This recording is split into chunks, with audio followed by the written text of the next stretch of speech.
All right, today we're going to talk about something that's really shaking up the idea of mentorship. And look, this isn't just some dry list of rules or a new framework. It's really a story about how we think about guiding people and helping them grow. So let's just dive right in.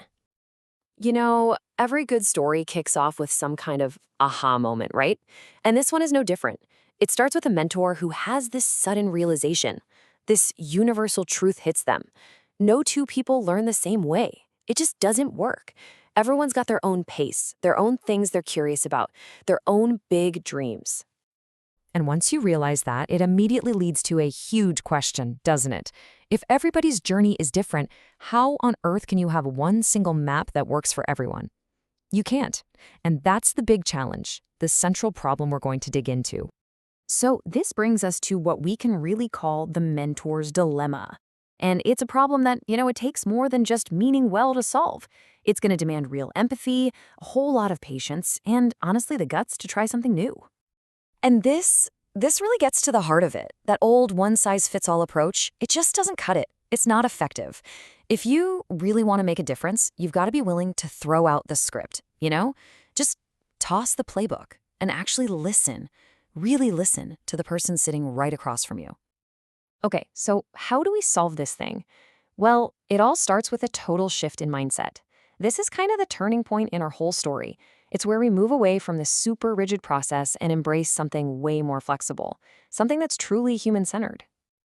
And you can see the difference so clearly here. On one side, you've got the old way, the standard, cookie-cutter method.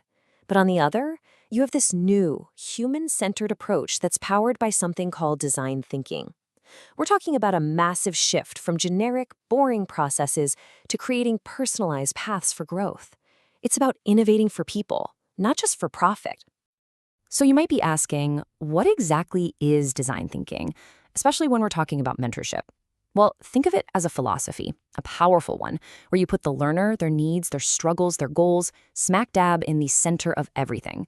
So instead of just handing them a textbook and saying, read this, a mentor might ask, hey, what's the one thing you are dying to learn about? Okay, great. How can we build a whole project around that? See, it starts with the person, not with a pre-made plan. And here's how that big idea, that philosophy, gets turned into a real practical step-by-step process.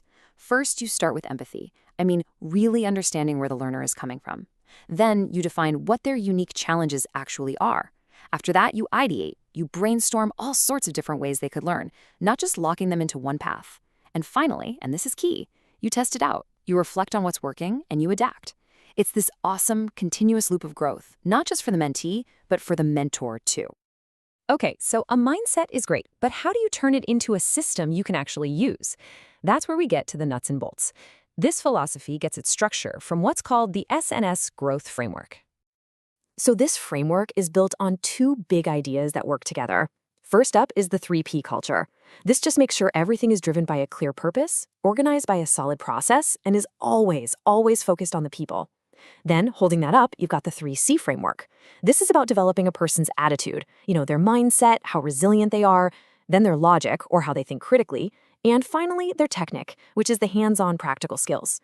You put those two things together, and you get an environment where people can really grow in every way. And this is the actual path that mentees walk down. It's called the 5 pillars of growth. And you'll notice it's so much more than just hitting the books. It's a whole journey. You start by building knowledge, sure, but then you upskill, strengthening your actual abilities. Then you use those skills to innovate and create something of value. From there, you network and connect with the community. And finally, you give back, because that social responsibility piece is crucial.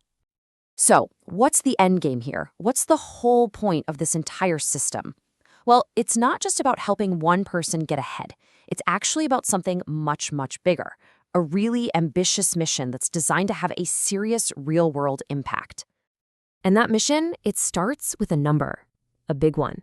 1,000. 1,000 what exactly? 1,000 AI startups. Yeah. This is where this whole mentorship idea slams right into the cutting edge of tech and entrepreneurship. And they're not messing around. There's a ticking clock on this vision. 10. That's right, 10 years. So let's put it all together. The mission is to create 1,000 AI startups in just 10 years. I mean, that's pretty incredible, right? It just goes to show that this SNS model isn't some dusty old theory on a shelf. It's a full-on engine for innovation, and it has a seriously clear and audacious goal. And I think this quote just sums it all up perfectly. The real challenge, the real goal, isn't to just create a bunch of mini-me's, a bunch of followers. It's to nurture thinkers, innovators, and leaders. It's about empowering people to think for themselves, to go out and challenge how things are done, and to become leaders in their own unique way. So let's leave you with this final thought to chew on. What if mentorship wasn't just a method? What if it wasn't a checklist or a set of rules? What if it was a mindset, a dynamic, empathetic, human-centered way of thinking? Imagine that. What could we all build? What could we all create if we approached it that way?